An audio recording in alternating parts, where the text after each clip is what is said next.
দেখুন, আমরা যেসব প্লাস্টিকের মতো চামচ দেখে থাকি, কিন্তু এই চামচগুলো তৈরি করে কিভাবে আমরা কিন্তু জানি না।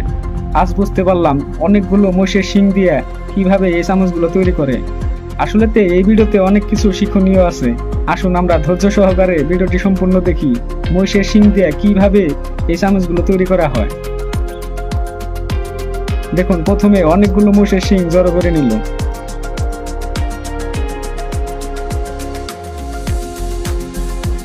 তারপর এই শিংগুলো দেখুন একটা ড্রিল মেশিনের সাহায্যে কাটিং করতেছে। ভিডিওটি ধৈর্য সহকারে দেখতে থাকুন, অনেক মজা লাগবে এবং অনেক কিছু শেখা যাবে। তারপরে কাটিং করা শিংগুলো দেখুন আগুনে পোড়ানো হচ্ছে।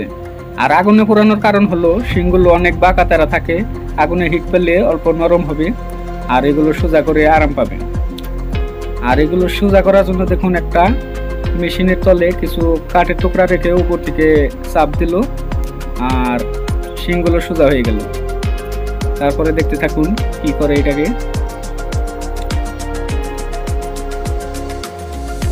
হ্যাঁ, অনেকগুলো একসাথে সোজা করে নিয়েছে। এখন দেখুন একটা পেন্সিলের সাহায্যে সোজা করা শিংয়ের উপরে দাগ দেওয়া হচ্ছে, দাগ দিয়ে চামচের আকৃতিতে কাটিং করা হচ্ছে।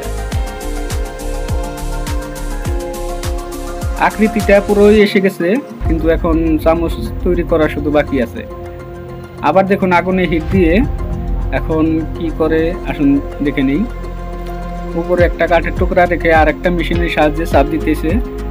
আর এটা চাপ দেওয়ার কারণ হলো মাঝের অংশটুকু মানে অল্প নিচা হয়ে যাবে আর চামচের মতো অল্প নিচা হয়ে যাবে। হ্যাঁ, তারপর দেখুন এখন সিরিজ পেপার মারা হচ্ছে। এগুলো মানে অল্প বাঁকা তেরা আছে আর অল্প মানে খসখসা আছে, যার জন্য সিরিজ পেপার মারে বস্তুটা প্লেন করে নিচ্ছে।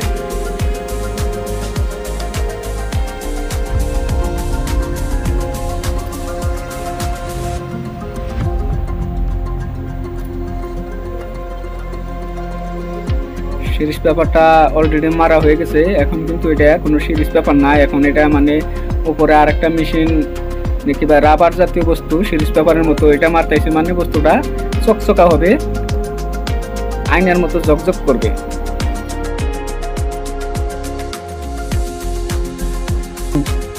দেখুন কত সুন্দরভাবে চামচগুলো তৈরি করে ফেললো। চামচগুলো দেখে মনে হচ্ছে না এগুলো মহিষের শিং দিয়ে তৈরি করা। সত্যি অনেক সুন্দর। ভিডিওটি ভালো লাগলে অবশ্যই চ্যানেলটি সাবস্ক্রাইব করে দেবেন।